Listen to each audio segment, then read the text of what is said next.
Bonjour et bienvenue dans l'interview. Aujourd'hui, je reçois Cécile Jodogne. Bonjour. Bonjour. Secrétaire d'État bruxelloise et défi. On va parler d'abord de mobilité. Ce n'est pas nécessairement votre compétence, mais par contre, la mobilité à Schaerbeek, je suis sûr que ça vous dit quelque chose. Les travaux à Reyers vont durer 1 an. Quelle est votre réaction? Je vous propose la première réaction, c'est Schaerbeek va être paralysé pendant 1 an, le constat. Réaction B, Pascal Smet sait où il va, je lui fais confiance.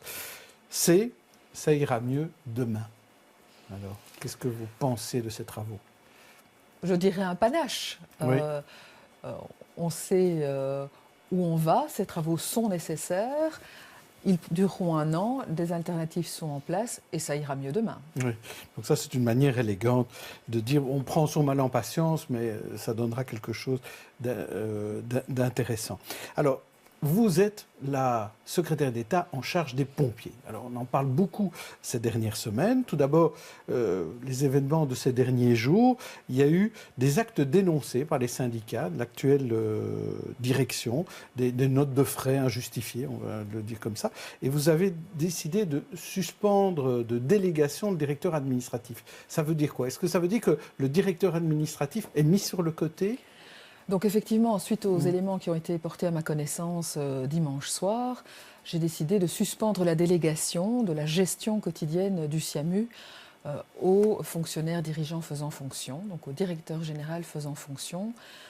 Et dès lors, j'ai décidé de reprendre la gestion quotidienne du SIAMU. C'est-à-dire que jusqu'à présent, ce sont les actes qui devaient revenir au ministre, à l'autorité de tutelle que je prenais au quotidien. Maintenant, ça va être l'ensemble de la gestion du SIAMU qui me reviendra pour un laps de temps qu'on n'a pas encore pu déterminer. Et donc, M. Merkel est mis sur le côté. M. Merkel ne peut plus faire usage de sa délégation de compétences. Alors, vous-même, vous disiez qu'il y avait un jeu d'influence au sein du SIAMU, que cette sortie du syndicaliste des pompiers d'accuser M. Merkel de notes de frais injustifiées était peut-être un jeu d'influence. Entre qui? Entre les pompiers et les administratifs? Je pense qu'il y a, comme partout, effectivement, des jeux d'influence.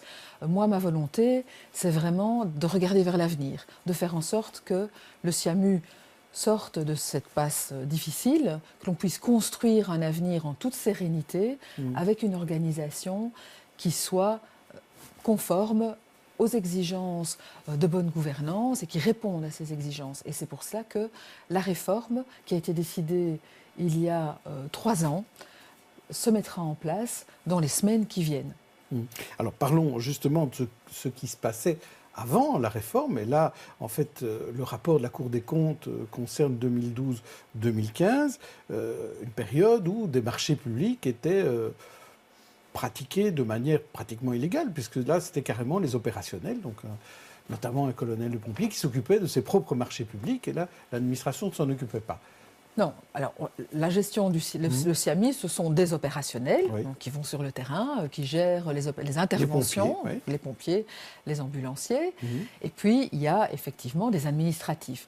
Là où la situation n'était pas claire, c'est qu'on n'a jamais déterminé, on n'a jamais su depuis des dizaines d'années déterminer clairement qui faisait quoi. D'où une confusion dans les responsabilités, une désorganisation. La réforme veut répondre à ce problème de base en clairement donnant effectivement le pouvoir, donc la direction future du SIAMU à un officier qui sera donc le directeur général du SIAMU, avec auprès de lui une équipe administrative et une équipe opérationnelle. Et donc en clarifiant l'organigramme et les rôles de chacun, parce qu'il est important effectivement que toutes les responsabilités soient placées là où elles doivent être. Mais donc il va y avoir aussi des auditions dans la Commission des Affaires intérieures. En janvier, on va entendre les dirigeants, les syndicalistes, la Cour des comptes pour voir un petit peu plus clair. Mais finalement, pourquoi il a fallu attendre cette législature-ci pour commencer à s'intéresser à la structure du SIAMU? Écoutez, je pense c'est un État dans l'État Je pense que tous mes prédécesseurs, d'une manière ou d'une autre, ont essayé de mettre en place autre chose et que ça fonctionne mieux. Voilà, le point de départ de mon action, ça a été de me dire la structure telle qu'elle a été organisée n'est pas bonne. parce qu'effectivement, faire cohabiter une direction bicéphale, c'est très très difficile à faire fonctionner. D'ailleurs, je n'ai pas d'autres exemples de ce type-là.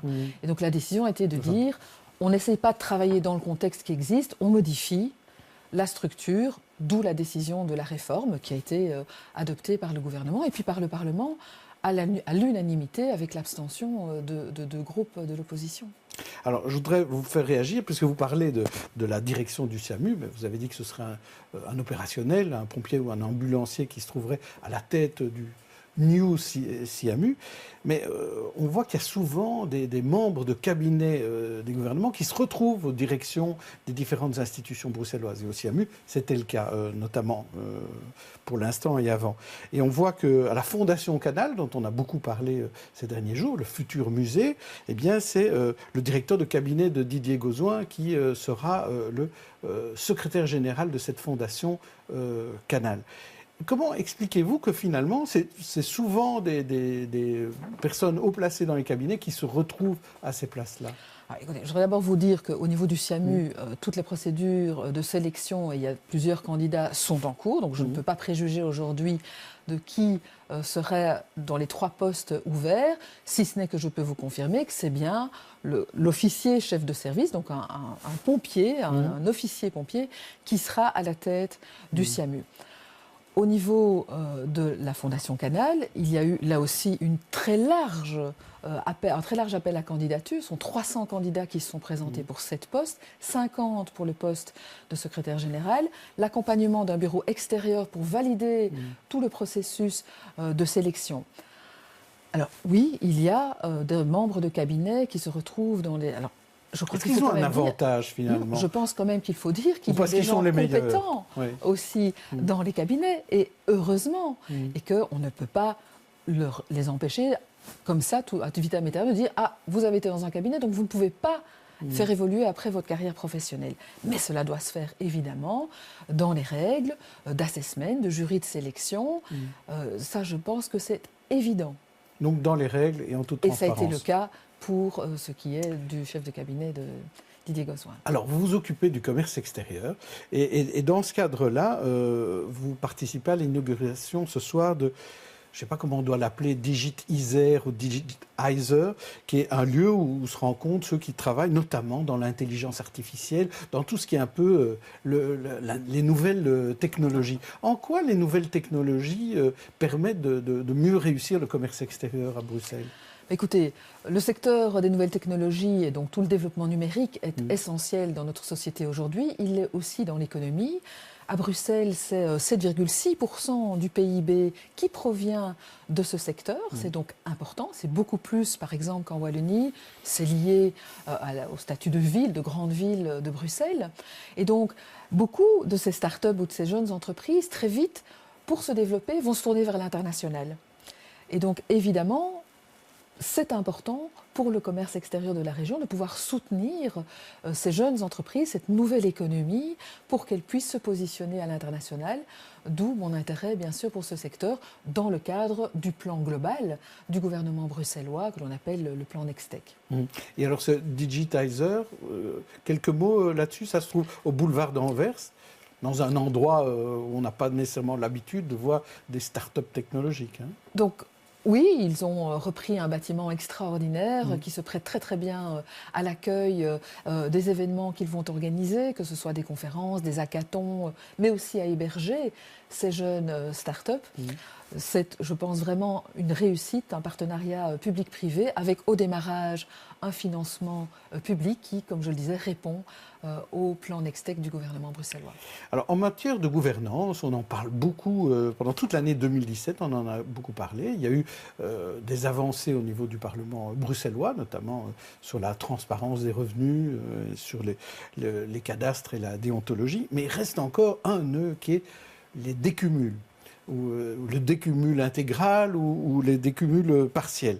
Côté CDH, une ordonnance a été déposée. Il propose de faire comme au Parlement wallon, c'est de limiter les décumuls intégrales à 25%, un quart des élus, finalement, comme au Parlement wallon. Alors, chez Défi, vous êtes toujours pour le décumul intégral pour tous ? Notre position est toujours le décumul, effectivement, pour tous. Et aujourd'hui, quand on regarde dans le Parlement bruxellois, les élus défi sont pour moitié aussi des élus qui ont une charge dans leur commune. Ce sera fini. La position est toujours celle du décumul pour l'ensemble des personnes et normalement, effectivement, nous avons décidé que ce serait appliqué en interne.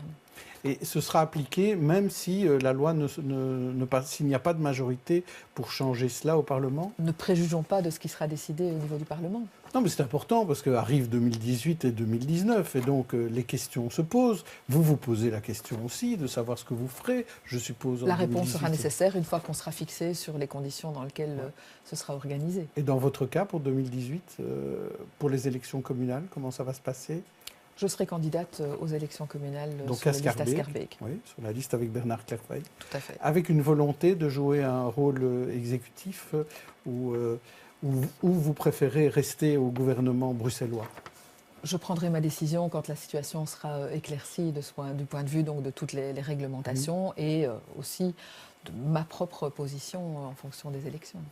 Alors, au niveau du gouvernement bruxellois, est-ce qu'on sent encore des tensions avec le CDH on voit qu'il y a beaucoup de tensions au sein du gouvernement de la Fédération Wallonie-Bruxelles, évidemment entre PS et CDH. À Bruxelles, est-ce que c'est entièrement terminé, cette histoire du CDH certains disaient qu'ils avaient trahi le PS, et au niveau bruxellois, on ne savait pas très bien où ils allaient.